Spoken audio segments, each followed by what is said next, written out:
Hola. Oh my God. I have some good news to share with all of you. So, that's a little bright there. I cannot believe I'm saying this.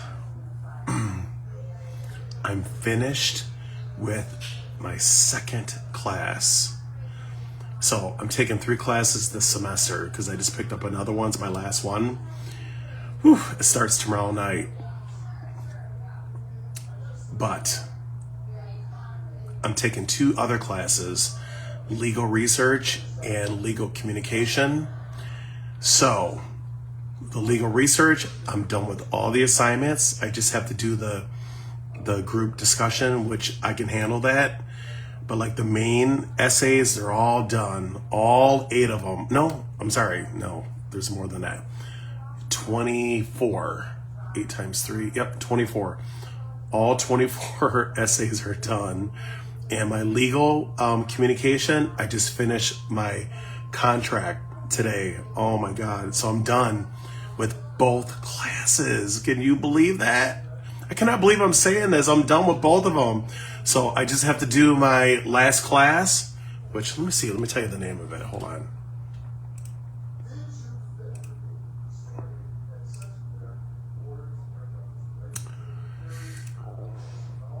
Strategies for Effective Consulting. Last class. I cannot believe this. Oh my God.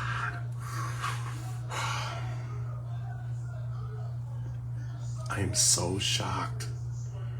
Wow. It went so fast too. I mean, 2 years, because it's a 2-year program, it just flew by. Like, where the hell did the time go? I remember when I took my first class, I'm like, oh, I got 9 more to go. But man, here I am talking to all of you. 1 more class and I'm done. And it starts tonight, 9/20. November 20th. So as soon as it hits 3 o'clock, my time, Eastern Standard, that's when I can start the course. But can you believe it? Oh my God, I am so shocked and relieved, but kind of sad because I really, really, really enjoyed this program. I enjoyed the professors, my fellow collegians. Hi, Akiba. Like, I met some amazing people, and I just feel bad that it's going to be over soon. I'm a little sad.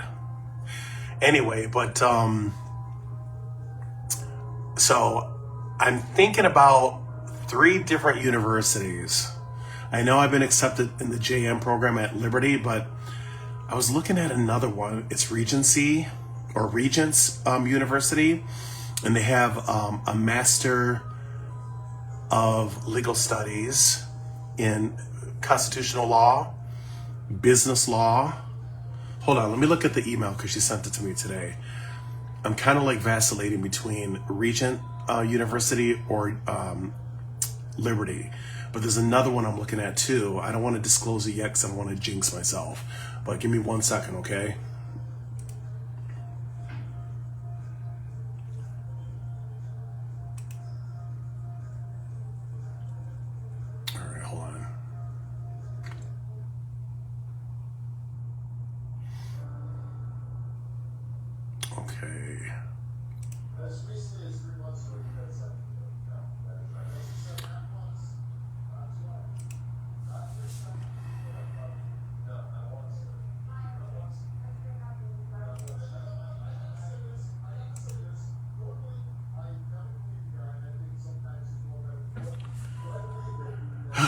All right. Wait, did she send it to me? Wait, this is about like scholarships. Okay, that's great, but I want to look at the programs. Hold on.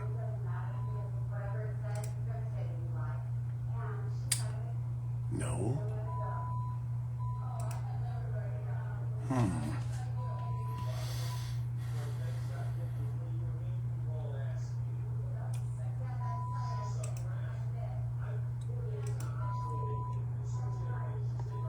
Oh, I found it. So let me turn the camera around. Oh my God. All right.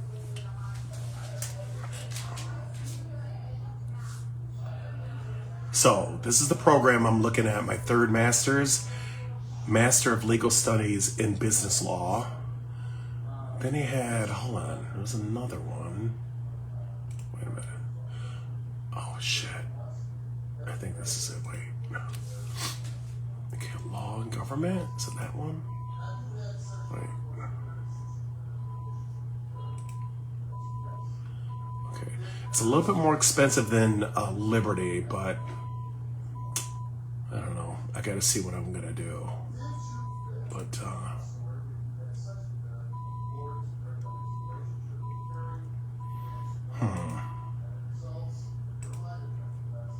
look at that. Associates, bachelors, masters. I love that. Masters, baby. All right, let's see. So, oh shit. Okay, so they have, let me look for the law degrees though. Hey, Anna, how are you, babe? All right, give me 1 second, okay? All right, so here's the programs I'm looking at. They're all a Master of Legal Studies, but these are the concentrations. So they have business law, constitutional law. Ooh, I even like the way that sounds. Master of Legal Studies, constitutional law. Then they have criminal justice law and justice system, but I already have that in 2 months, so I'm not gonna repeat the same degree. That would be foolish. But so let's look at this together.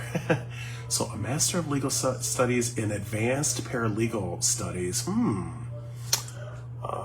Studies in business law, constitutional law, cyber security law.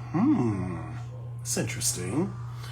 And I know that cybersecurity is like big business, very marketable degree. Then human resources law,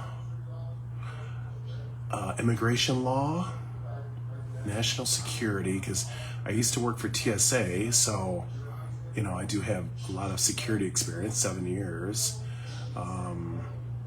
Master of Legal Studies in Regulatory Compliance. Damn, they all sound delicious, don't they? Let me look at constitutional law. Okay, let's take a look at the program. I'm sorry, I cannot get enough of school. I just love being in school. Even though I'm exhausted, I just cannot stop. Oh, let's see, PDF. Let me see if this, oh, this is a program. Okay, so this is constitutional law. Okay, so foundations of legal thought, American legal system and writing, legislation and regulation, constitutional law and policy, legal research. Oh, you know, that's gonna be hard as hell. Any of those research classes. Constitutional law and policy 2, American constitutional history. Oof, 32 credits. It's funny because when you look at it, you think, oh, it's not much, right? But these classes are friggin' intense. That's one thing about, hey, boo-boo. Hi, Diana. One thing about master degrees, even if it's only 10 classes, and people are like, oh, it's only 10 classes, but they don't realize they're hard as hell. They're, oh my God, very demanding, voluminous. I cannot say that enough because people don't understand until they actually go through it. They're like, damn, this shit's hard. I'm like, I know, I told you. So don't be deceived by, oh, you see just 10 classes. Oh, no, no, no. No, no, no, no. Okay, let's take a look at the other ones. I kind of like the constitutional law. That's kind of tickling my fancy. All right, let's see what else is here.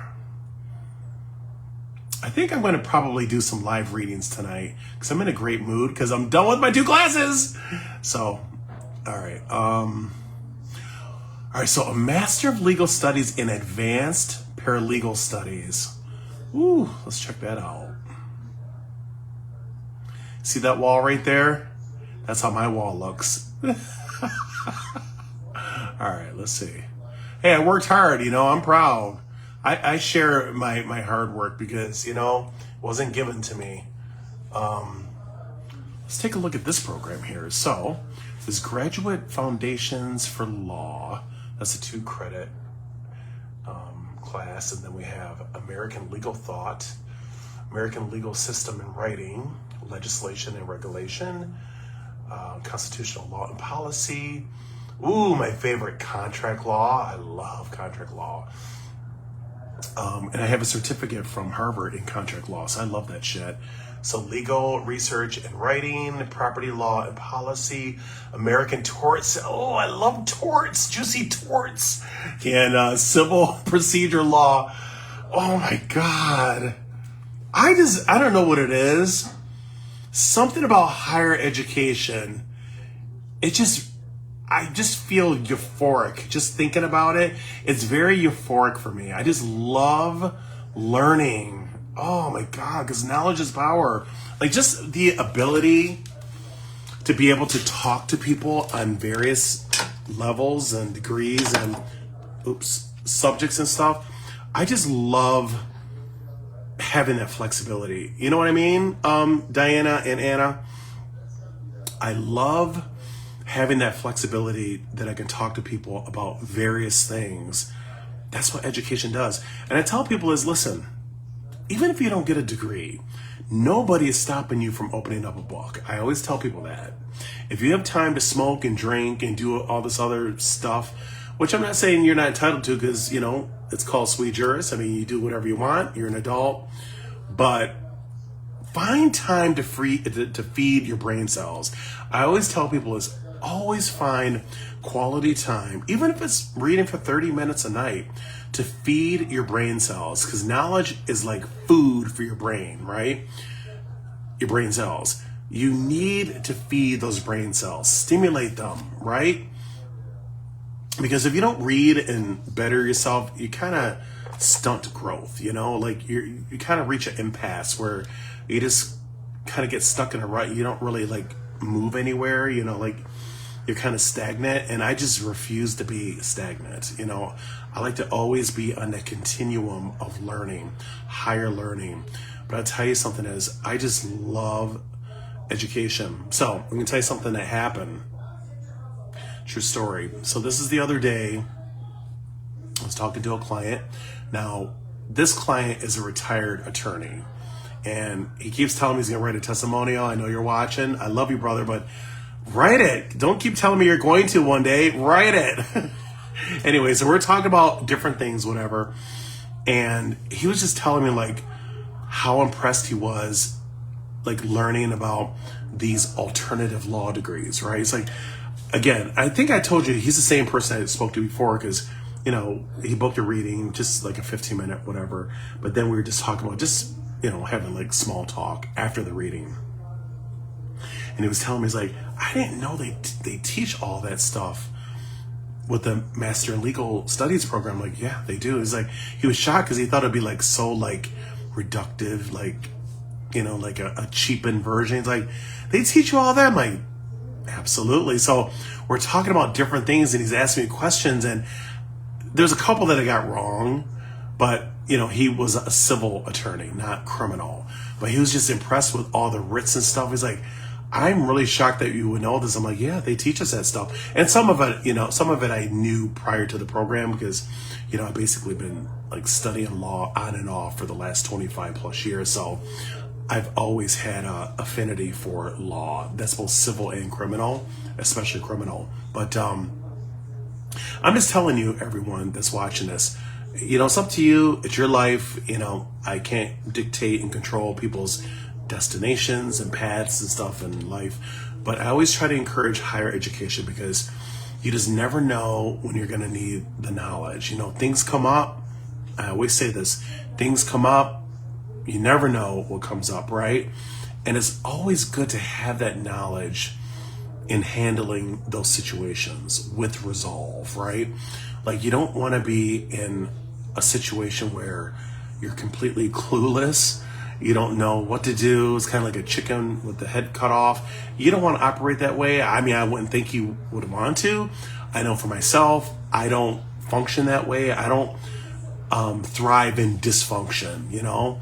I like to have my life organized, have certain things in place. And I tell you, you know, years ago when I had my head injury, I thought like, that's it. Like, you know, because I had a lot of problems with collecting my thoughts, and on top of that, pounding headaches every friggin' day, and it lasts for years. Like, it just, I'm like, is this gonna go away? Like, and just the mere thought of like not remembering stuff or having problems collecting my thoughts and even executing certain things, it was really scary. And I'll tell you, it's a blessing that I was able to enroll in another master's program, which again is a lot harder than my other one, and be successful considering I had a very serious head injury. Like, who recovers from that? Because think about like your liver. I mean, I'm still not fully recovered because sometimes I'm still reminded that, okay, I had a head injury, because sometimes like, you know, trying to remember things, I got to write it down. But all in all, thank God I was able to, you know, regain most of my functioning.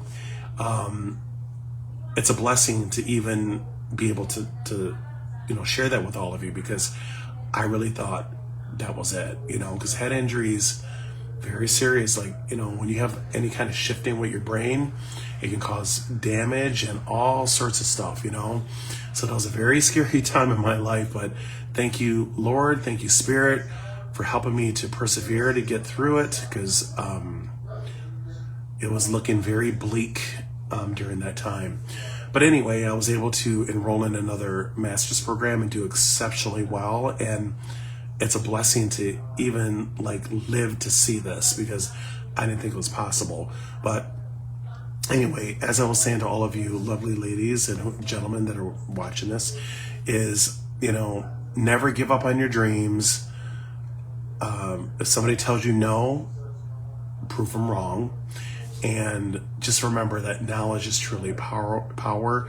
And I know this sounds kind of cliche, but you never know when you're in a situation that you're going to need to retrieve that information, you know, and handle your business, right?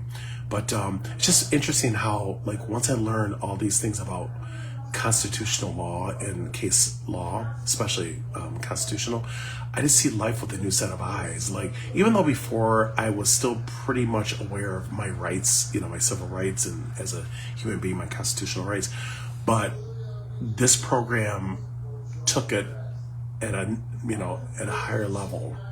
And it just feels good, like when I see any kind of injustices that play out in society, I can just say, like, I can just pinpoint, say, okay, that's a violation of your First Amendment. I'm just giving an example. Violation of your Second, violation of your Sixth, like your 14th, like all this stuff, you know, Equal Protection Clause, like all these things. It just feels good that I know this. And if somebody needs help, you know, I'm like, well, are you aware of these things? You know, even though we're not supposed to give legal advice, but my point is, I still can say, hey, are you aware of these rights that you have? You know, that you need to seek legal counsel, because that's a total infringement on your constitutional rights. But it just feels good to know this stuff, you know? Anyway, but I'm just so excited that I'm done with my second class, and now I just have one more. Oh my God. So, Diana, how are you doing? I just wanted to see how you're doing in school. You didn't give up, I hope, right? Are you still there, boo-boo? Anna, how are you doing, honey? Oh, and Anna, you are definitely correct. Cybersecurity law is like, that's a big thing. So I was thinking about pursuing that as well, because I know it's a very marketable degree, and I just don't, like, if I ever go back into the private sector, if I ever do, I prefer to do remote. I don't want to go to an office. I'm kind of like so done with that, to be honest with you. I don't want to work around a bunch of people that are coughing and being lazy. I just prefer to work in my home and have control of my environment, because, I feel like I've done my time working in traditional, conventional work settings where, you go to work, you punch in and all that stuff, or you sign in. I'm like done with that. I just don't really have an interest. But now remote, that I love. And plus I can still take care of my father at the same time. But,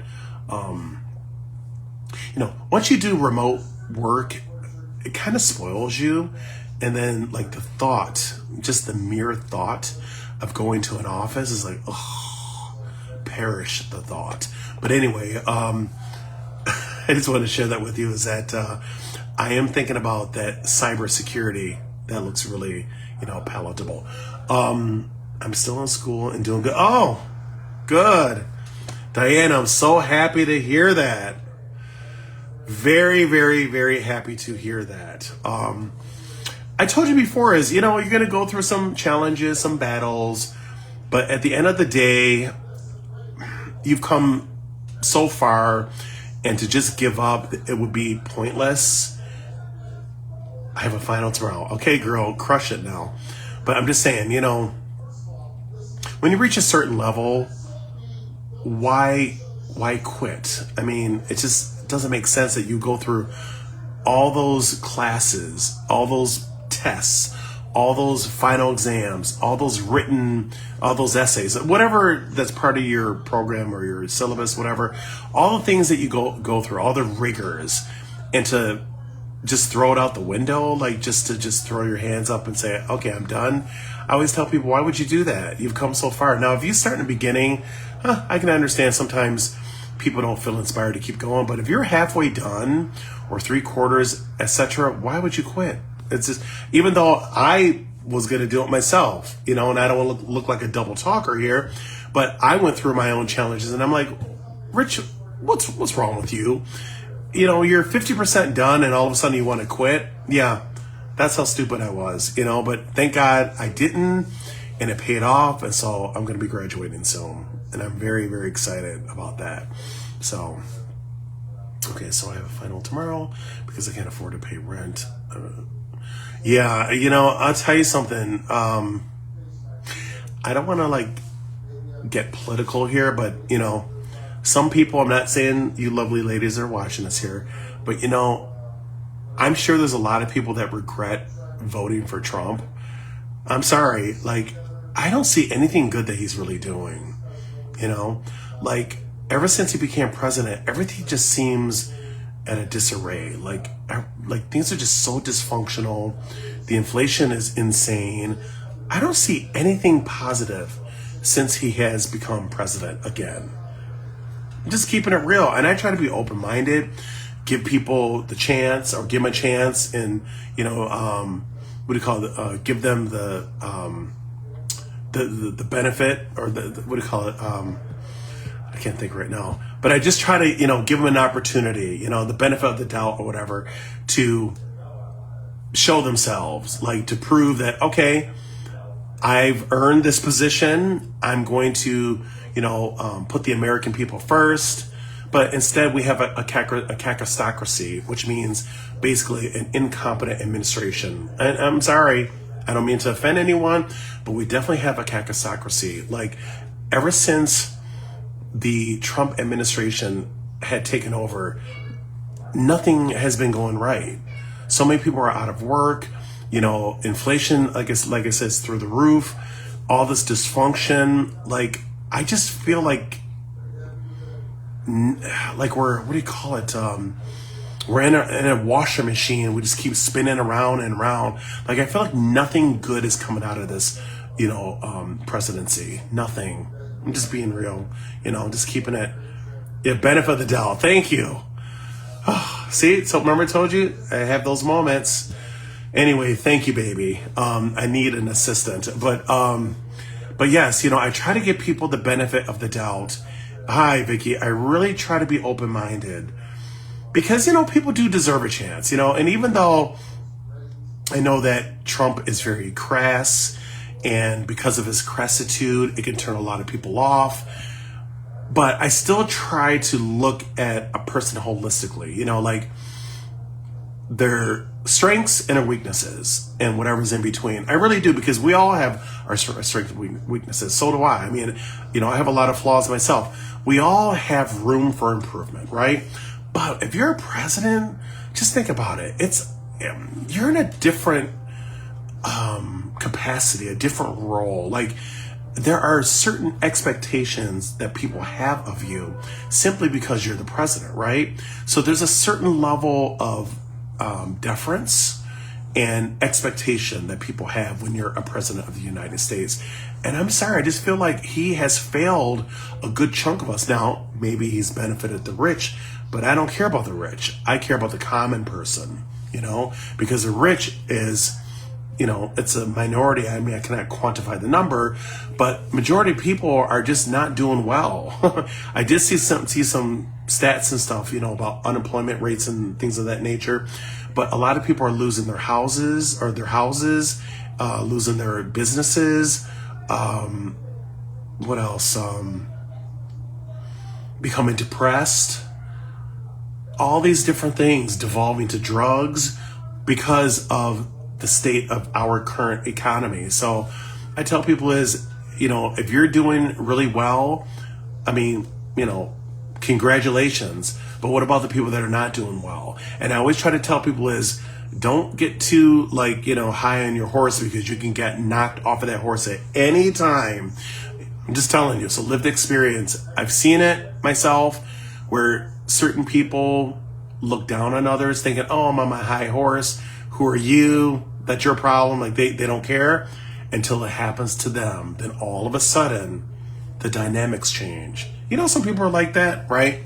Yeah, there's a lot of people like that. Selfish as hell until it happens to them. Then it's a different story. Why does it have to be a different story? Because it happens to you. Whatever happened to empathy?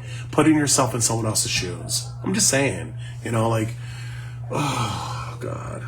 But anyway, hi Susie, how are you? I haven't been live in a while. And, I want to make sure before I go live, I'm nice and shaved, because I was looking kind of busted, lately, because I told you this program's been kicking my ass. But I feel a lot better now. I feel caught up. Thank God. But woof. So what do you think about the cybersecurity law? Do you think I should pursue that? I need some feedback from all of you. So here's the choices that I have, the ones that I'm interested in. Advanced paralegal, master's, business law, constitutional law, and then there's cybersecurity law. Which one do you think, Susie, that I should pursue for my third? I value your opinion. So what do you think? Angelique, hi. All my favorite clients coming on tonight. Got Vicky, Susie, Diana, Anna. Wow, okay. All in one sitting. So what do you think? Cybersecurity law, business law, constitutional law, or advanced paralegal? What do you think?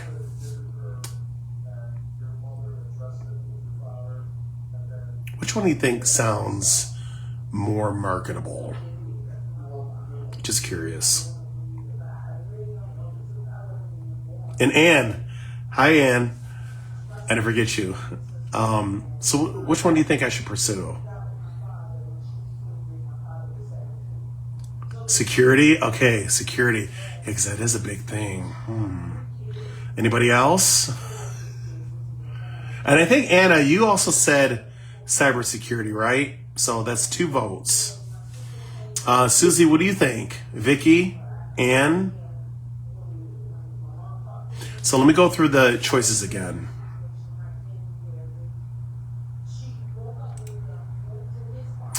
Okay.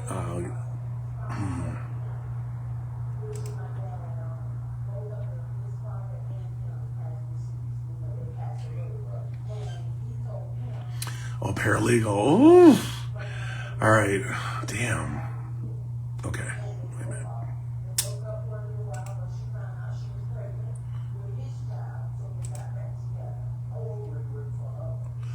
All right. Wait a minute. Hold on. Just give me a second.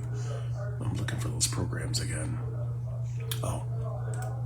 Okay. So they're all a Master of Legal Studies, but there's different concentrations. Okay, so let's go through them.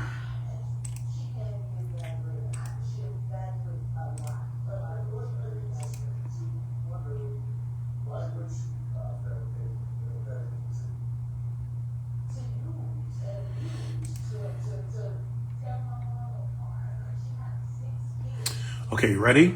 So,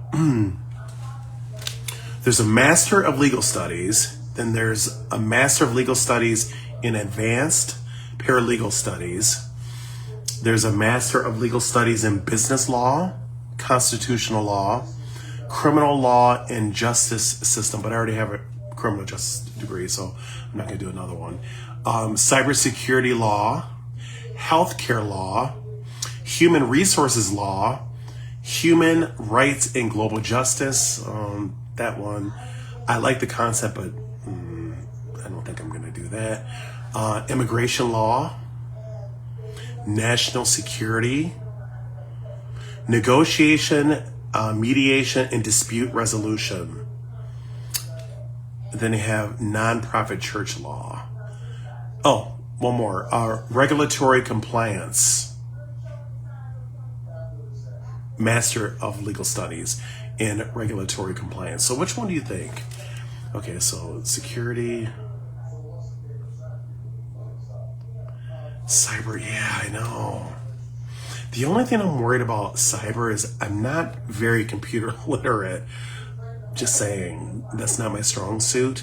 Now, I am getting better because I produce over 100 professional music videos. So that I'm pretty good at, but I'm still not proficient. I'm not a maven when it comes to computers. I'm not computer savvy. So I'm kind of worried about that. I have to look more into it and find out if you have to be like computer savvy. If not, then maybe I can do that because I worked for TSA for 7 years as a supervisor. So I'm sure some of that experience will play into that program. So, yeah. Oh, or the last one you just said. You're talking about the compliance one? The regulatory compliance? So they're all Master of Legal Studies, but again, different concentrations. Are you talking about that one, Diana? The one that's regulatory compliance?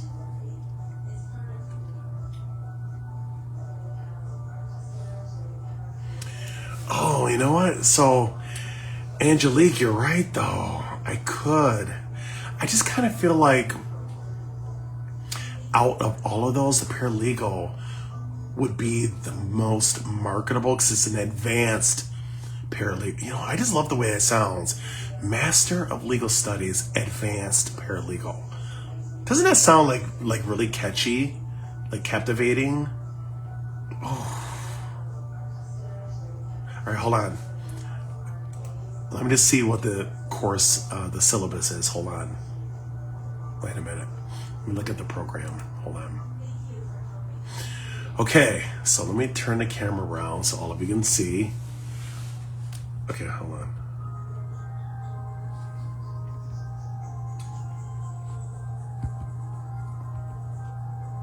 Wait a minute. Okay, here we go.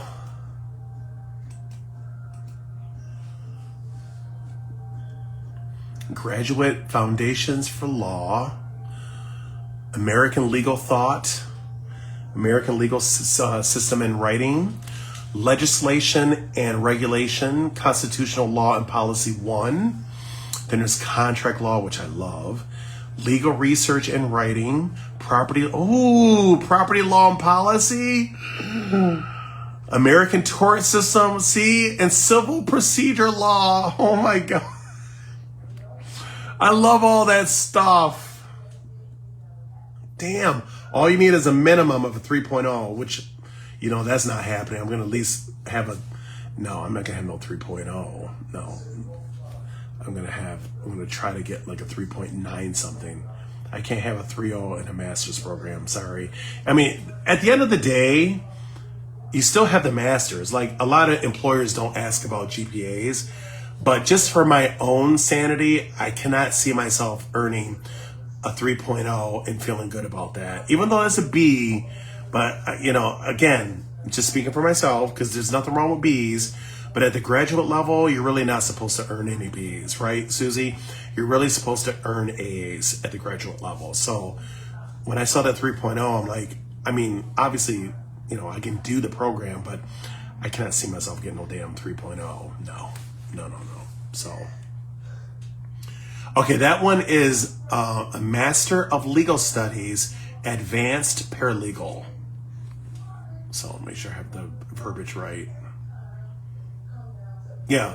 Okay, so it's a Master of Legal Studies in Advanced Paralegal Studies. Well, it says here a Master of Arts, but they changed it though. So that's not correct, because I remember I received the email that they changed the name of it. So it's a Master of Legal Studies, concentration, Advanced Paralegal.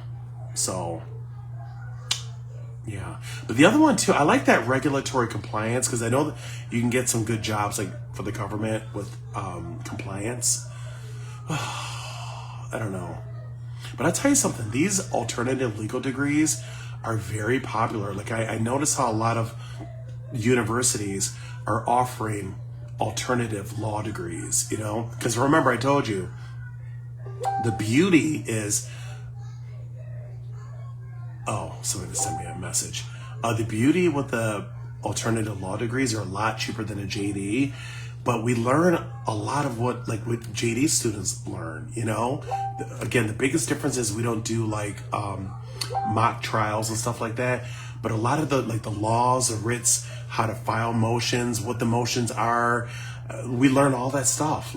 It's amazing. I'm like, damn, the stuff that I know now, if I were to go back, especially with my custody battles with my ex-wife, no offense, but I probably would have represented myself in most of my proceedings because of the things that I know, even though that's civil law and my degree is in criminal law, but there's still some things that we learn that kind of overlap, or, this cross references. But again, I'm going to work on another law degree, but it's going to be a civil one. So, the stuff that I know now, it's going to be even greater because I'm taking the stuff I know now plus learning whatever the program offers. But I tell you right now, if I were to go back, things would have been handled a lot differently, especially just knowing the model rules of professional conduct.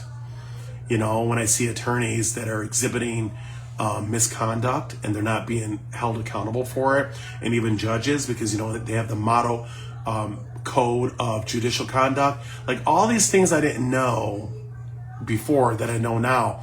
I wish I could rewind the clock and represent myself pro se and save a lot of money, because I'll tell you right now, is the outcome, I strongly believe the outcome would have been a lot different if I would have represented myself, just thinking about it. But it's all good. Hi, Tina, how are you?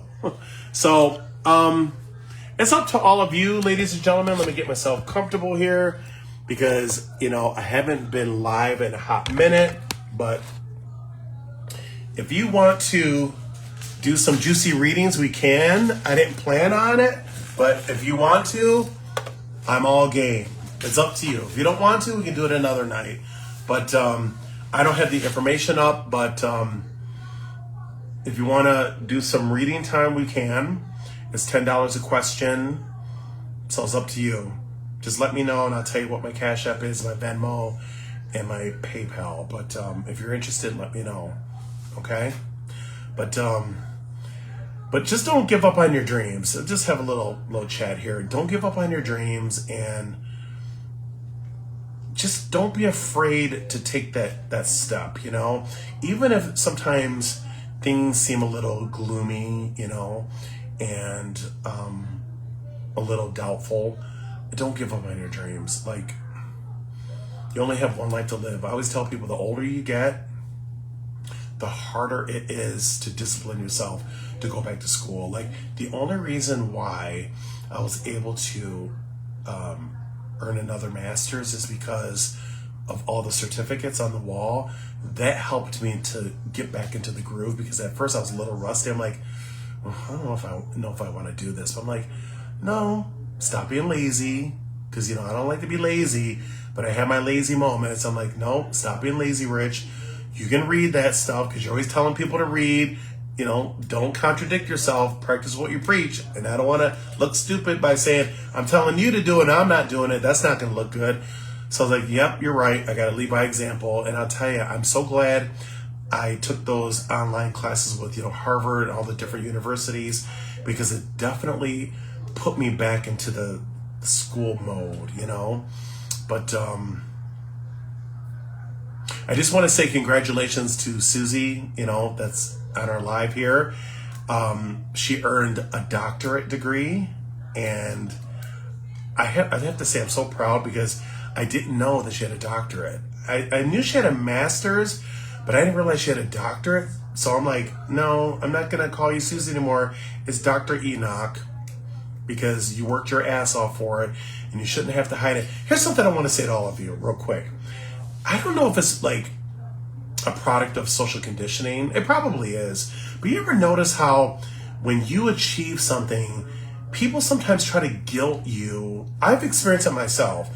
Try to guilt you into hiding your achievements as though it's something to be ashamed of, or I have to feel bad because, okay, I worked my ass off to earn it and you chose to be lazy. I'm not talking about people that can't afford it. I'm not talking about those people. I'm talking about individuals that just rather, squander their time in bars or just do things that serve no purpose and value in their lives. I'm like, wait a minute.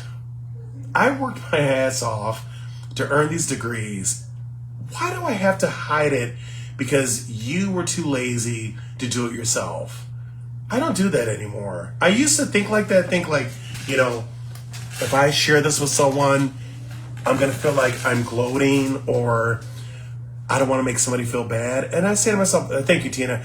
I say to myself, no, I'm not doing that, because at the end of the day if you're insecure, that's not my problem. If I worked really hard for something, why should I hide that? And by sharing it's not gloating, it's feeling good and having pride in what I achieved. Just like with Dr. Enoch. Nobody gave her that degree and that master's and her doctorate. She had to earn that. And and I know Dr. Enoch, how hard that stuff is, especially at the graduate level. Those degrees are they can be extremely demanding, very challenging, and it can burn you out. I'm telling you, it's like a full-time job that just never ends. And I always tell people, and I think to myself, why are people hiding it? Why do we have to hide those things when we earned it? No, I'm not doing that. Not at all. I worked hard for it, just like I tell all of you. If you achieve something, don't hide it. Why are you hiding it? Because somebody else is feeling insecure and feeling threatened? That's not your problem. That's their problem. And think about it, because if we do something wrong, everybody wants to talk about that, right? Makes a, front cover of the newspaper, Everybody wants to talk about negative things. Not everyone, but many people, because I cannot quantify the number. But many people like to talk about negative things, bad things, mistakes that you make. But whenever you do something good, all of a sudden, crickets. You ever notice that? Again, a lot of people are just conditioned to be very negative. A lot of times they're jealous, so they try to mask it with other things. But deep down inside, it's jealousy because, why would you be afraid to commend somebody when they worked hard to achieve something? That should inspire you to want to step up your game. That's how I see it. But like I said, everyone's different, and I understand that some people have financial challenges. I'm not talking about them. I'm talking about people that spend money on cigarettes, drinking, and things that really serve no benefit and purpose to their lives. And I'm like, why don't you save up that money and take a class? Even if it's one class at a time. Some people just have different priorities. But I have to tell you that I'm just really happy that I made it this far and I didn't give up, even though I wanted to at times, because that research class was so freaking hard. Ooh. Just thinking about it right now kind of gives me nightmares because it was just so hard. I'm telling you, it was just wow, You just forget how hard and challenging some classes can be. But you know what? At the end, you can't turn back. I'm like, I can't turn back. Even though I want to quit, I'm like, I can't. I worked too hard. So I'm just telling all of you, don't give up on your dreams. You know, life is very short. You want to leave a legacy, hopefully for your family and your kids. But I think I'm done talking, rambling off. But sometimes I can be a little garrulous, and I don't mean to be. But I just love talking to all of you, and I love inspiring people to enhance their human capital, you know, to improve their lives. I'm all for that, you know. But anyway, I love all of you, and if you have any questions or if you want to book any readings, just hit me up. But I'm going to enjoy my evening. So God bless and take care. And thank you for the support. Thank you, baby.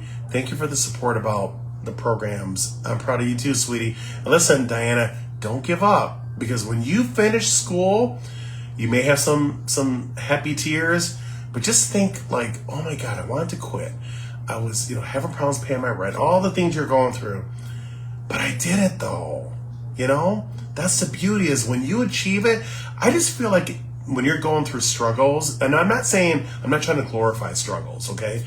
All I'm saying is that sometimes, for some people, when you go through rigors in life, struggles, challenges, whatever, and you succeed, like you finally earn that degree or certificate, whatever it is, you'll look back and say, damn, I've been through the friggin' ringer, okay?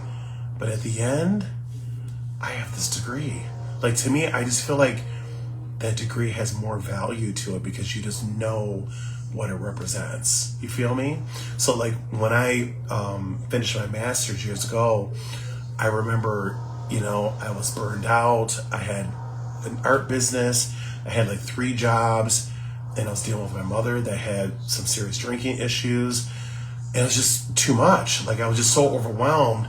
And so when I graduated, I almost wanted to have a meltdown, because I'm like, people don't realize what this degree means, because I went through so much shit. And again, I'm not trying to speak ill of my mom, but my point is that, when you love somebody and you try to help them and they don't want to help themselves, that's very frustrating. And because, at the time, no offense to my father, but nobody was helping me. Like, I was doing it all by myself, and I didn't think that was fair. And I even told my dad, like, we have our little chats, and I said, Dad, you owe me an apology, because even though that happened years ago, but it wasn't fair that I was stuck doing it all by myself. Like, I was doing that plus a full-time grad student and having all these jobs. My body, I just couldn't take it anymore. I think I told all of you in a previous video, I go to work and I start shaking uncontrollably. I could not stop shaking. I felt like I was having like a nervous breakdown, and the supervisor at the time, her name was Libby. Hi, Libby, if you're still around. She was very concerned that they were going to call the paramedics, because, they really enjoyed me. I was a very good worker. I was reliable, and I had a pretty good rapport with my supervisors at the time. This one, I worked at the Holiday Inn years ago as a waiter. Oh my God, it's so many years ago. But I remember going to work, and I just couldn't stop shaking. My body was letting me know that you need to slow the down. I'm not going to use the expletive, but you know what I mean. And after that experience, excuse me, I quit 2 of my jobs. I didn't want to, but I did, because I was so used to, working. I was a workaholic. And I forgot to mention, I was a runner. So I was running miles. Now, this was crazy. I cannot believe I did this to my body. I really abused my body just to look good, just to get attention at the end. It wasn't worth it, because when you hit a certain age, you'll hear this about like wrestlers and like sports players. When they reach a certain age, like they start aching all over, because all the abuse that their bodies took in their younger days. Well, when I was in my 20s, I was a cross-country runner. Like, I was running miles just about every day, or sometimes I would skip and do every other day, like all over Niagara Falls, like the whole city, miles and miles. I would do the gorge, which was over 1,000 steps. Like, I was very fit, in great shape. But at the end, was it worth it? Not really, because, when you start hitting a certain age, you start feeling aches and pains, and like, to me, like prematurely. And I'm like, why am I feeling this way? It's because your body has taken so much abuse, and it really is abuse, that you prematurely wear out, your joints. And that's exactly what I did. Like, Even my brother, last time I saw him, he was limping because he was a runner too. I don't think he was running as long as I was. I think I was running for like 12 years, 12 or 13. And I think he was like maybe 8. He had his years too, but I know I was running a little bit longer than him, at least maybe 12 or 13 years. Again, tip-top shape, very fit, nice physique. But at the end of the day, like when I hit like 40, I noticed I was starting to get like little arthritis. Yeah, that's what happens. Your body, you're breaking down your body prematurely, and all that bouncing up and down is very bad on your joints. And I wish I would have known in my younger years, even though people used to tell me. I remember years ago, I went to see my doctor, my PCP. This was at Niagara Falls, and I remember him saying, "You're in really good shape." And he kind of smiled, and I'm like, "Oh, and that kind of made me feel good." But he did say something to me that still haunts me today. He's like, "You look amazing, Mr. Miles, but I would strongly encourage you to ride a bike, so do the bicycling thing, swimming or walking. I don't want to do any of those." He's like, "Because when you hit 40, around 40, you're going to regret it." And he was 100% right. Isn't that crazy? So I don't know. I mean, I'm sure he wasn't a psychic, but he probably just was speaking from experience as a PCP. But he was right. Once I hit like 40, I noticed like, like pain in certain spots of my body. I'm like, what the hell is that? Arthritis. But so where am I going with this? Oh, it's all about like what degrees. I told you I'm being kind of like jumping all over the place. Certain degrees mean a lot to me. And I just know with my graduate degree in school counseling, what I went through at the time, overworking my body, running miles every day or every other day, and, had my own business and going to school full time and dealing with my mother that had a serious drinking problem. It was too much, so when I earned that degree, I almost wanted to just, fall to my knees and just, say, "Thank you, Lord," and have a meltdown, because I just know how hard it was to earn that, like what I went through to earn that degree. It was crazy. Hi, Michelle. Hi, beautiful. All my favorite clients tonight. But, yeah, so like even right now, like taking care of my father is not as bad, but this degree is still going to mean a lot to me because of all the stuff I'm dealing with, like taking care of my father. And I don't want to say dealing with, because that kind of has a negative connotation, but put it this way, I'm taking care of my father, and his dementia is getting worse, and like it's getting so bad where now I have to kind of babysit him. If we go shopping, he just does things like almost like a child. It's almost like he's regressing. It's kind of scary in a way, like start touching everything. I'm like, what are you doing? Why are you doing that? Because it'll touch himself, and when you touch things, you don't know what viruses are on there. I mean, I'm like, "Dad, why are you doing that?" And he literally cannot stop. Like, this is why I always have to stop myself and not get frustrated or get upset with them, because I realize it's a mental illness, and I'm not, putting my father on blast. I'm just educating all of you and inspiring you, because some of you may be going through this too with family members, or maybe you have friends that are going through it, whatever. But dementia doesn't get better. It gets worse with the age. It's a progressive thing. It gets progressively worse. People don't understand it. You can slow down the progression sometimes, depends on maybe a lifestyle, diet, things of that nature. But all in all, it doesn't get better. So we go out, and I always have to monitor him. Not that I want to, but I have to, because he'll start doing things like just touching stuff for no reason. And I'm like, "Why are you doing that?" And then you touch yourself. I'm like, "Dad, you can get sick that way, right? You can pick up a cold virus, corona." He doesn't get it.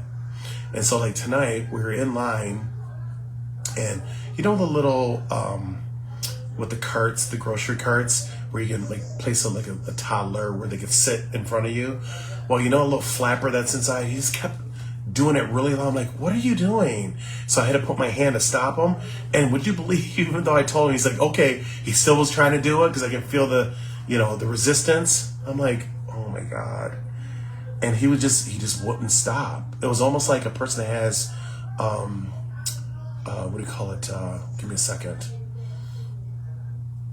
I can't think right now. Give me a second. See, told you I have my moments. Where they have perseveratory behaviors. I can't think of it. What's wrong with me? I'll get to it in a second. Autism. God, see what I mean? See, I told you I'm still reminded that I had a head injury because there's no reason for me to take this long to think of what it was. Okay, when people have autism, when they're on the spectrum and they exhibit perseveratory behaviors, they call it, where you introduce stimuli and their affect, they respond to the stimuli, but if you remove the stimuli, they still keep bouncing. Those are called perseveratory behaviors, right? Which are very common with people that have autism. Well, he was exhibiting tonight, and he's been doing this like the last 2-3 months, autistic-like symptoms, like almost like echoing certain things. Like I'll say something to him and he'll keep repeating it. Oh, it's strange. It's almost like autism. Yeah,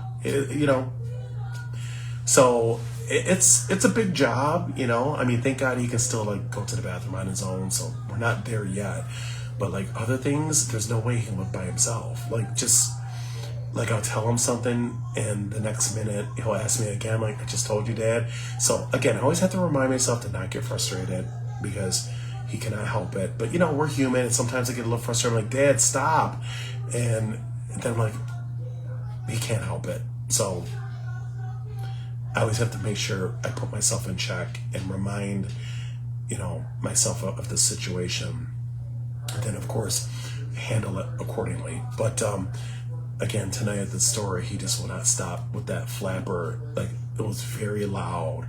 And like, okay, I don't know if you remember, I was live about 2 weeks ago when I was telling you when I was looking all busted because the school had just wiped me out. And remember when I was live, you kept hearing that noise in the back?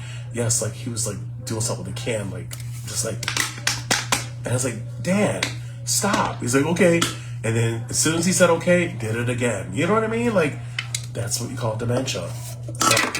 And it's not an easy thing to deal with. And I had to, unfortunately, remove some things in his little playpen because my father is doing things to cause problems in our apartment. For example, like he likes to cut up stuff, right? And I'm like, Dad, if you want to stay busy, I'll buy you some model planes. Those model planes you can put together, or cars or whatever, keep him busy. Because I notice he has a lot of nervous energy and he always has to like do something with his hands. So I was like, hey, want me to get you some putty? Like I was just, trying to be creative, something to keep him busy. Want him to buy you some puzzles. He doesn't want to do any of that stuff. He wants to do the things that are not helpful to me, such as cutting up stuff. And I'm like, that's not helpful because you know what it does? It creates fruit flies in my apartment. So I had to remove the trash can from his bed, near his bed areas, because I told him, I was like, Dad, stop. And I try to ask him the most polite way, when you're done eating fruit, place it in a trash can. Like, because we have another trash can, put it in there. Don't put it in yours, because for some reason it's creating a lot of fruit flies, and I don't like those things because they get on my nerves. Just, it's like, Dad, that's all I'm asking you. And it smells horrible, right? Well, guess what he does? He does the opposite of what I asked him. He cuts up a bunch of stuff and puts like banana peels and orange peels, whatever. And guess what? Now we have an infestation of fruit flies that are breeding, propagating like a wildfire. So I had to remove that trash can. I had to sanitize it with bleach and everything. Like really, really sanitize it. And now I have it in my room. I don't want to do that, but this is what I have to do, because if I don't, is it rational behavior therapy? Isn't that what it, RBT? Is that what it is? Rational behavior therapy? Correct me if I'm wrong. Isn't that like part of emotive therapy? Could be. I don't know. I think it's rational emotive therapy. Anyway, but this is what I have to do, constant redirecting and trying to diffuse certain things, because if I don't watch him, monitor him, he'll be out of control. Like, he just does things. So now I have to, like I said, I have the trash can in my room. What else I had to change? His laundry, his dirty laundry. Not that I wanted to. I had to put it in my room, because you know what he'll do? Just keeping it real. He'll go into the dirty laundry and put the clothes back on when they're soiled with. I know it's TMI, but I have nothing to hide. I'm not ashamed to share this with you, because you never know what people are going through, and sometimes this could be inspirational. It could be helpful for people that are going through the same thing. He would go into the dirty bin and put on clothes that are dirty, like soiled with urine. I'm like, what are you doing? So I was like, okay, well, this is not working, So now I have to keep it in my room. I mean, I have it sealed so I don't smell anything. But that's what you deal with when you're taking care of a person that has dementia. Like, they're almost like they're a child, like they're regressing to like an infantile state where they're like a grown baby. It's really sad, but it is what it is. I do the best I can, but that's why I said is when I get done with this program here, it means a lot to me, because I just know what I went through to earn it. So Tina, let me ask you something real quick. Okay, so you work with children with autism. So correct me if I'm wrong, and if I'm wrong, I stand corrected. Because years ago I gave like this elaborate presentation on autism and talked about perseveratory behaviors, and that it's common, more common with boys. And at the time, now it may have changed, that there was a correlation with the mercury levels in MMR shots and autism. There was some kind of correlation between the two. Has that changed, Tina? I'm just curious. If you don't mind answering that, I would love to know. And perseveratory behaviors, is that correct? Where it's like you introduce stimuli and they keep going and going as though it's still there. So, for example, bouncing a ball. Nice. Bouncing a ball, you take the ball away and you still do this. Isn't that called perseveratory behaviors? I just want to make sure I still have my knowledge together here. Is that what they call it? I know what the echoing is called, echolalia, right? Like when children echo whatever you're saying, which is very common with people with autism. And we're considered to be allistic, right? Because that means we don't have autism. Isn't that correct? We're considered allistic. It was one of my certificates. I took a class on autism just as a refresher type thing. So Tina, I'm waiting for your response.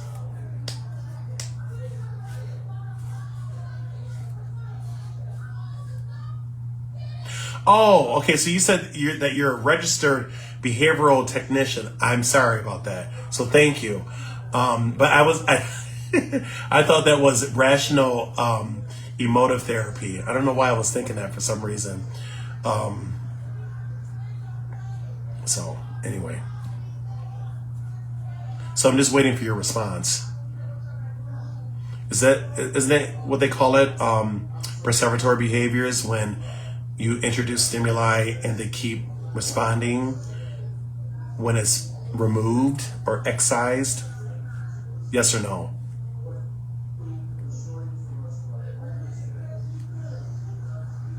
I can always ask Chat GTP, but I'm pretty sure that's what it is. Let's see.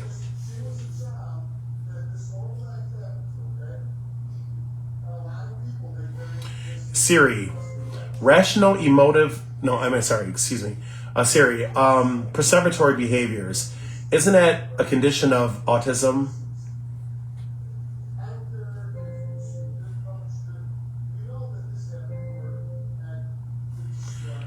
Perseveratory behaviors.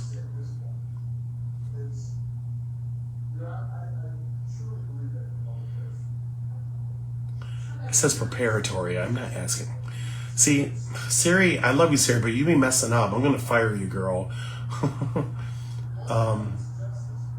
Okay, so Siri, people that have autism, perseveratory behaviors, what is that?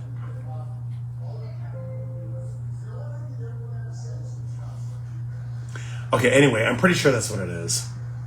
It's giving me preparatory behaviors. That's not what I'm asking. But anyway, hold on for a second, because I gotta know, because I told you I'm an epistemophile. I have to find out certain things. So give me a second.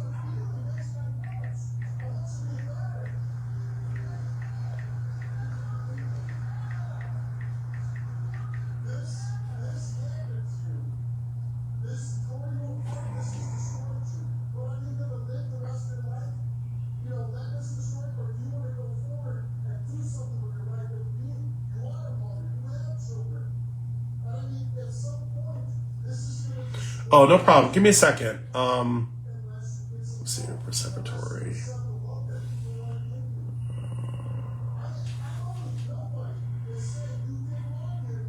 We're gonna find out, because I told you before is I cannot broach a topic and just leave it open-ended like that. No, I have to have an answer.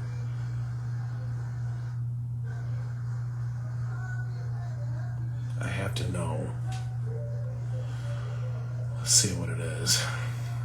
Okay.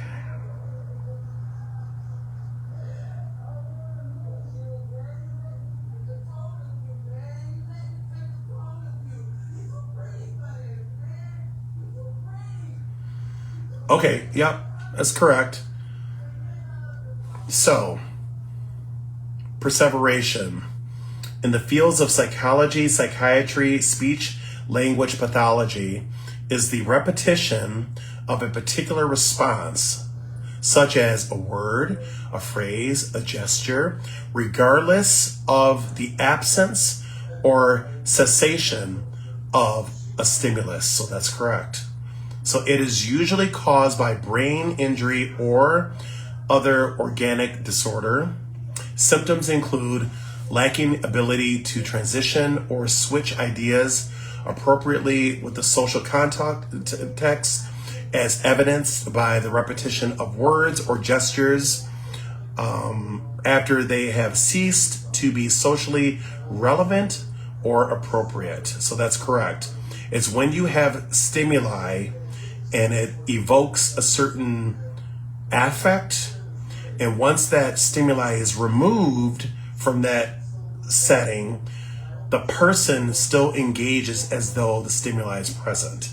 So that's called perseveratory behaviors. So I'm surprised I remember, because it's so many years ago. But I feel like my father's exhibiting some of that. I know it sounds crazy, but yeah. So,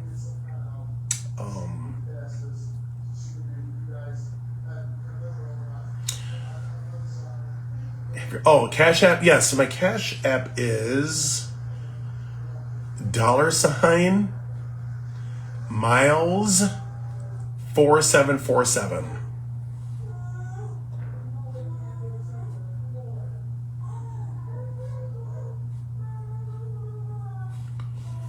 Let me know if you have it.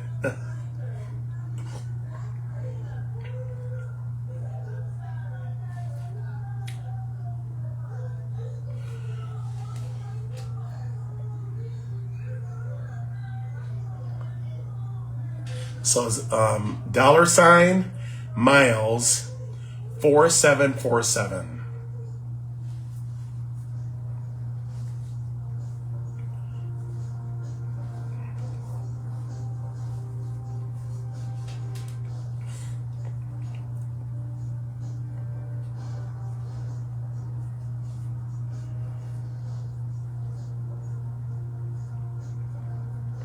So Tina, did you get that?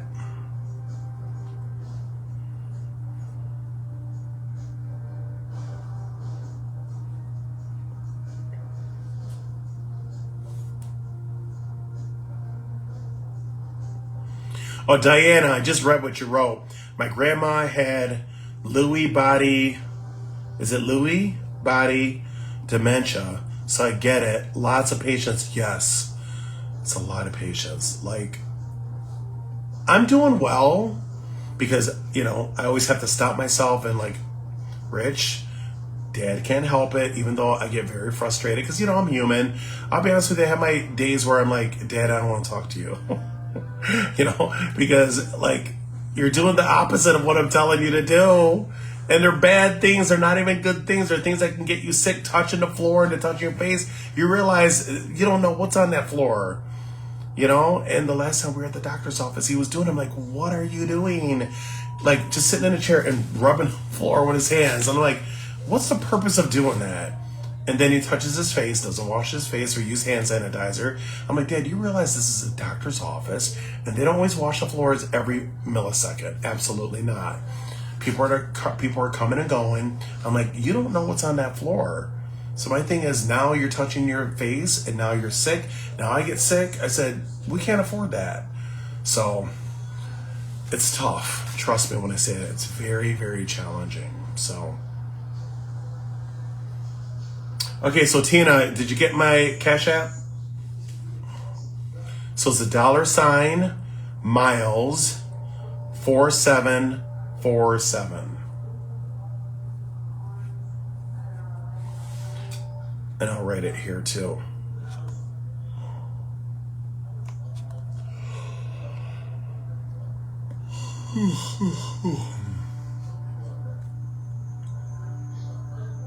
Okay, got it. Okay, so what is your juicy, delicious, scrumptious tenderoni question?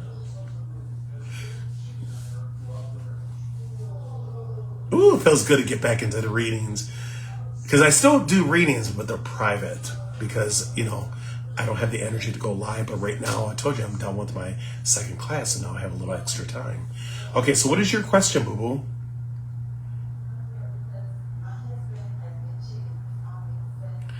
And I hope you don't mind my little hypocrisms, by calling you boo-boo. I hope you don't mind my hypocrism. But what is your question? Yep, I did. I received it. I'm good. I got it.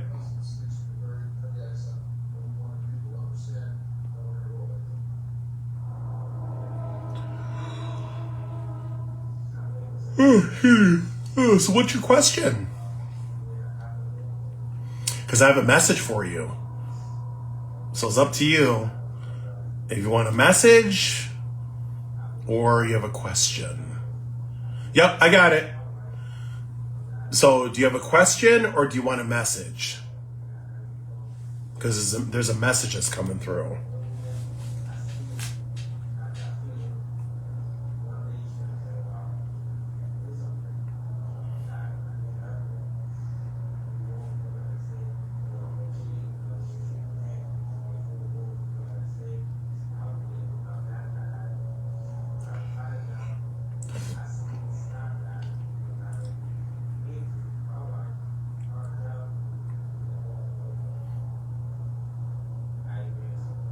Hey, Michael. What's up, buddy? How are you? It's good seeing you, brother. Big hug to you, man. A beautiful family, by the way.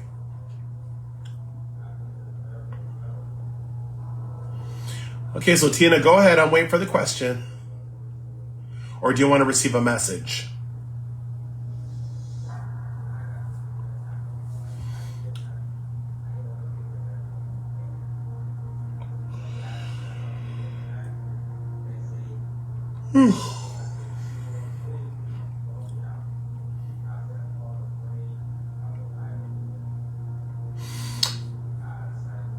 Okay, so without revealing any details, what I see with you, and I haven't spoken to you in a while, I see you. It looks like it's a civil case that's dealing with discrimination. I don't know why I feel. Okay, let me just tell you what I see, because I haven't spoken to you in a while, so I don't remember what we talked about before, because I don't record my readings, and I used to take notes, but I'm so overwhelmed, I stopped doing that too, to just be honest with you. I see a civil issue with you, dealing with some kind of discrimination. It's either based on race, gender, or an unfair termination from employment with you.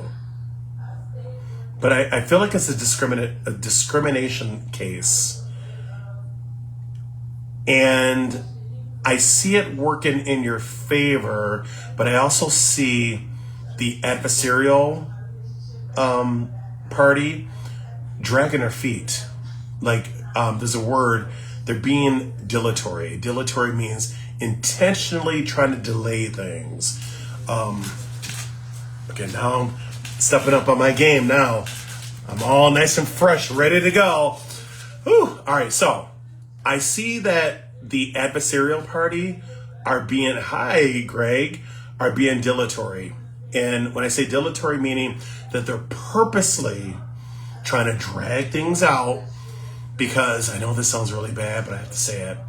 They're waiting for something to happen to you so they could just end the case. You know, sometimes people do that. Isn't that crazy? I know it sounds like sick and demented and twisted, but sometimes when somebody's being sued, especially if they, in their mind, perceives that maybe you have some health issues or you're not enjoying your senescence, like you're not aging well because of health issues, whatever it is, sometimes adversarial parties will try to drag it out because they're hoping that you'll perish so they don't have to pay out. I'm just telling you, that's how crazy things are. So they don't have to pay. But this is what, so EEOC. That's interesting, right? So that's what I was seeing. It was some kind of discriminatory, civil, some kind of discriminatory and or something to do with your job, like an employment matter. I see it working in your favor because what Spirit tells me is that you have corroborative, uncontroverted facts.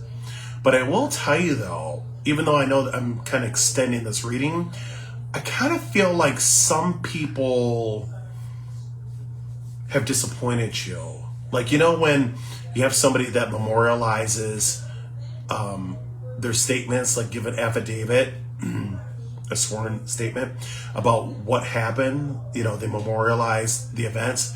And, you know, sometimes people will back out, like, you know, those are people that are, I call complete losers, because I'm like, if that happened to you, you would want me to be there for you, right? But I need you all of a sudden, you all want to jump ship, right?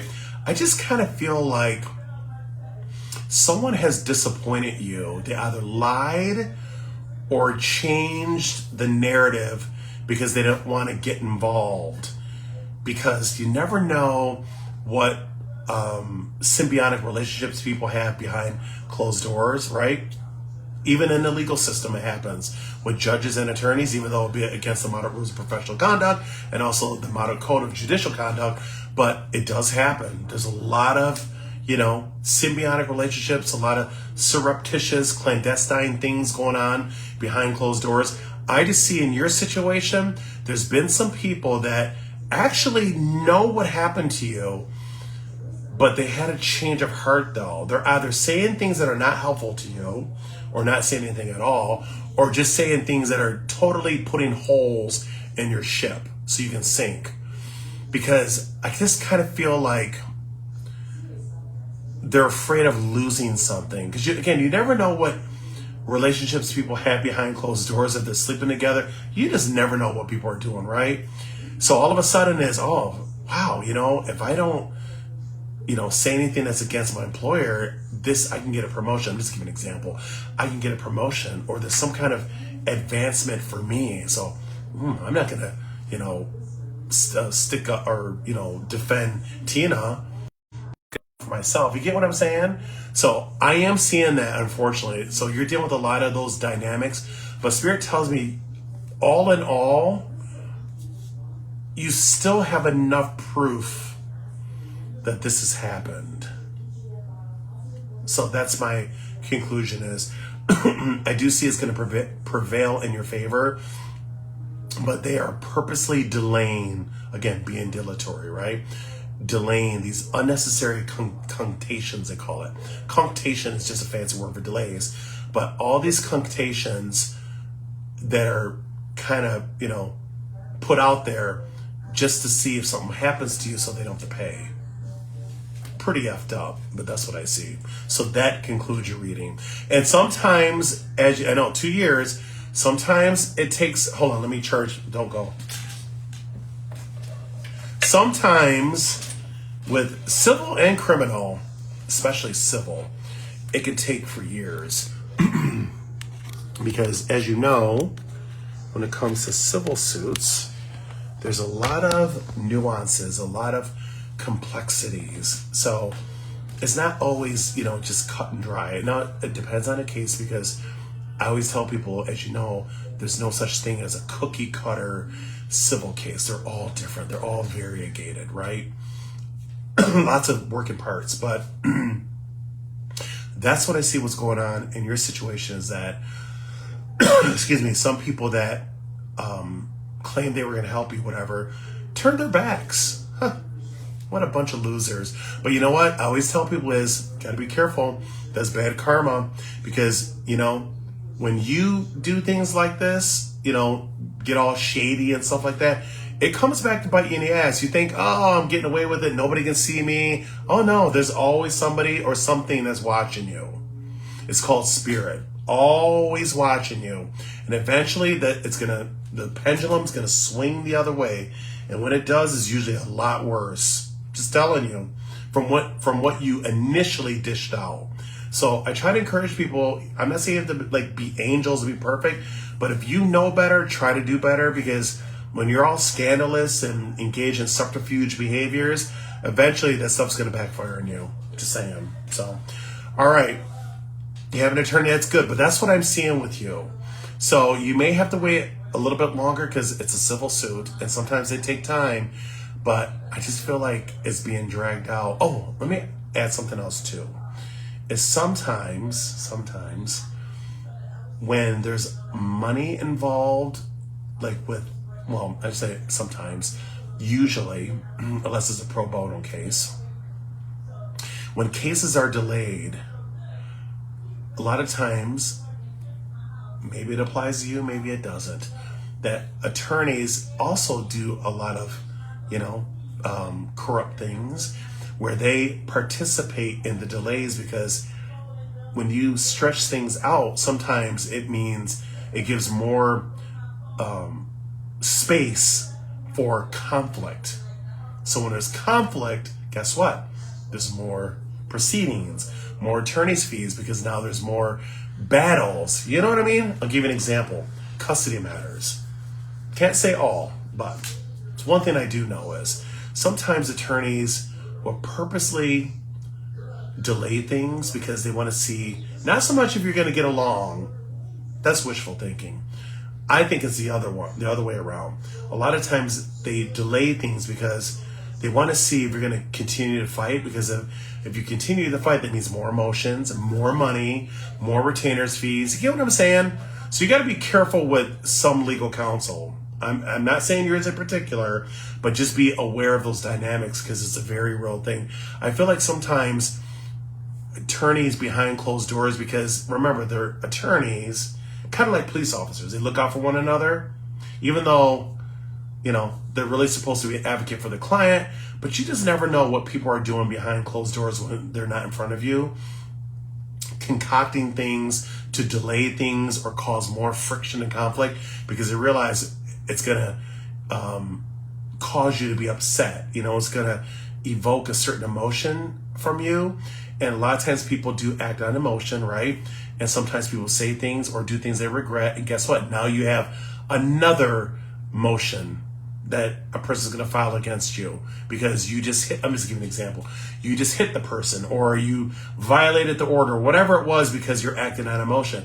So you got to be careful with attorneys sometimes. I'm not saying all of them, but some of them are shady as hell. Just telling you. So, and it's a fact. I mean, I can pull up a ton of research from scholarly sources from GCU library of attorneys that violate professional model rules, or rules of professional conduct. You wouldn't believe it. Like all the different things that they violate. I'm like, what? Yes, like they have all these different subsections of the model rules of professional conduct, just like a model code of judicial conduct, all these different rules. And there's so many things that I've seen when I've done my research of attorneys, committing fraud, purposely trying to set their client up so there's more conflict, so there's more money. I was shocked. I was shocked, but not surprised, because I'm like, I know this stuff happens. So just be aware of those dynamics, okay? I'm just putting it out there. It's 1 in 3 cases with my employer. Okay, well, that's good. Listen, that's good. But you hear what I'm saying, though, because remember, when things get delayed, then sometimes it racks up more attorney's fees. You see where I'm going with this?